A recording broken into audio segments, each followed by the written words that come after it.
जिलाधिकारी के पास पहुंचा।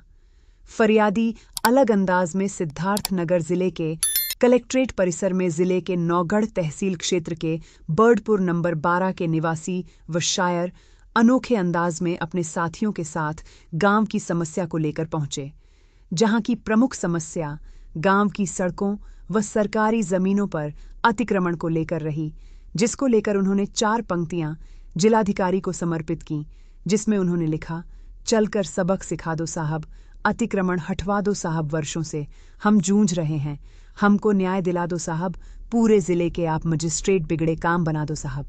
इन पंक्तियों को अपने एक अनोखे कपड़े में लिखकर पहनकर कलेक्ट्रेट परिसर पहुंचे और मीडिया के सामने अपनी समस्या रखकर प्रशासन तो अपनी समस्या बात कहकर मामले में कार्यवाही की मांग। रिपोर्ट मुकेश कुमार पांडेय। कहाँ के रहने वाले हैं? मेरा नाम समीम अहमद है। मैं ग्राम पंचायत बर्डपुर नंबर 12 टोला शिवपुर का निवासी हूँ। आपने ये अतिक्रमण हटाओ साहब का आपने एक चोला बना के पहन के कलेक्ट्रेट पहुंचे हैं, क्या है पूरा मामला? देखिए, विवश होना पड़ा। अब आप तो पत्रकार हैं, मैं आपको केवल इतने कहना चाहूंगा कि एक बार आप लोग खुद औचक निरीक्षण कर लीजिए, देख लीजिए क्या स्थिति मचा के रखे हैं गांव में। गांव में पूरब में एक गड्ढा था बाउली नाम का, जो 14.5 मंडी के रकबे का है। कुछ अतिक्रमणकारियों ने पूरी तरह से उसको पाट रखा है और उसमें से अब एक बूंद पानी नहीं निकल रहा है। 2 बार यहाँ से आदेश भी जिलाधिकारी महोदय जी के यहाँ से हुआ और जेसीबी तक गई, थोड़ा सा खनैया हुआ, उसके बाद में फिर उसको छोड़ दिया गया।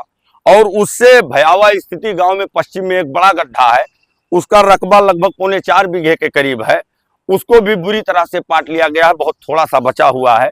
आने वाले कल में मैं देख रहा हूँ कि हम लोग का तो जैसे तैसे बीत जाएगा, लेकिन हमारे बच्चों का भविष्य खतरे में है।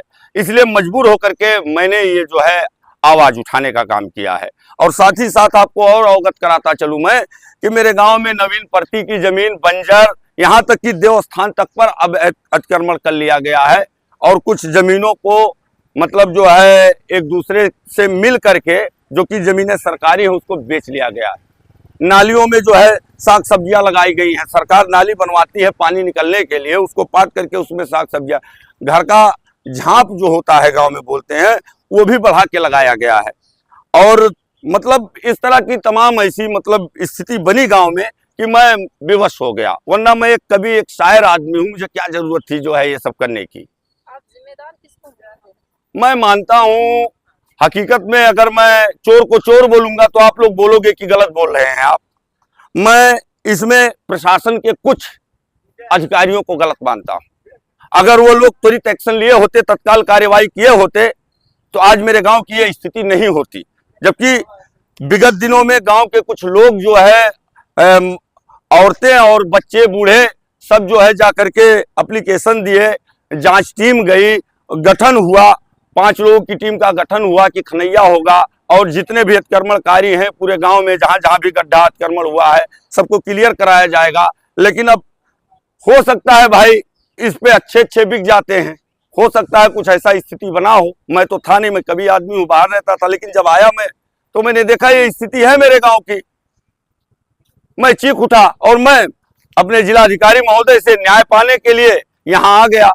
साथ ही साथ मैंने 4 पंक्तियां उनको समर्पित की कि चलकर सबक सिखा दो साहब, अतिक्रमण हटवा दो साहब, वर्षों से हम जूझ रहे हैं, हमको न्याय दिला दो साहब, और पूरे जिले के आप मजिस्ट्रेट बिगड़े काम बना दो साहब। अब जिलाधिकारी महोदय से हमको उम्मीद है, यही हमारी आखिरी कड़ी है। अब इससे ज्यादा और क्या बोलूं।